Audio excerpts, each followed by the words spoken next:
નમસ્કાર દર્શક મિત્રો, હું છું રૂપલ લુણીજીયા. સંપૂર્ણ ન્યૂઝમાં આપનું સ્વાગત છે. નાયબ જિલ્લા ચૂંટણી અધિકારી એચ.કે. ગઢવીની અધ્યક્ષતામાં આજરોજ નગરપાલિકા ટાઉન હોલ પાલનપુર ખાતે લોકસભા સામાન્ય ચૂંટણી 2024 અંતર્ગત 02 બનાસકાંઠા સંસદીય મત વિભાગની મતગણતરીમાં રોકાયેલા સ્ટાફની તાલીમ યોજાઈ હતી.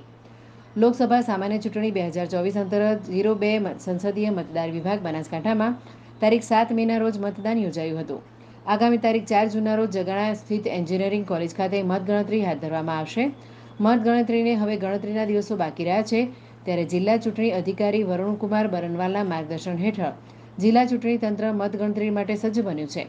મતગણતરીમાં રોકાયેલા અધિકારીઓ અને કર્મચારીઓને મતગણતરી સંબંધિત જરૂરી જાણકારી, માર્ગદર્શન અને સૂચનોથી વાકેફ કરવાના ભાગરૂપે આજરોજ નગરપાલિકા ટાઉન હોલ પાલનપુર ખાતે નાયબ જિલ્લા ચૂંટણી અધિકારી એચ.કે. ગઢવીના માર્ગદર્શન હેઠળ મતગણતરી સુપરવાઇઝર, મતગણતરી આસિસ્ટન્ટ અને માઇક્રો ઓબ્ઝર્વરની તાલીમ યોજાઈ હતી.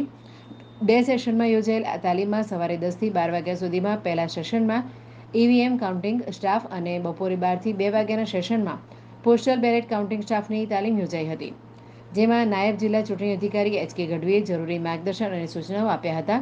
જ્યારે ડીસા પ્રાંત અધિકારી અને જિલ્લાના માસ્ટર ટ્રેનર નેહાબેન પંચાલે મતગણતરી વખતે રાખવાની જરૂરી સાવધાની અને ભરવાના જરૂરી ફોર્મ્સની વિગતવાર સમજૂતી આપી હતી. તાલીમમાં સાથે વિધાનસભા ક્ષેત્રના મદદનીશ ચૂંટણી અધિકારીઓ, પોસ્ટલ બેલેટના મદદનીશ ચૂંટણી અધિકારી સહિત 638 જેટલા મતગણતરી સુપરવાઇઝર, મતગણતરી આસિસ્ટન્ટ અને માઇક્રો ઓબ્ઝર્વરે ભાગ લીધો હતો.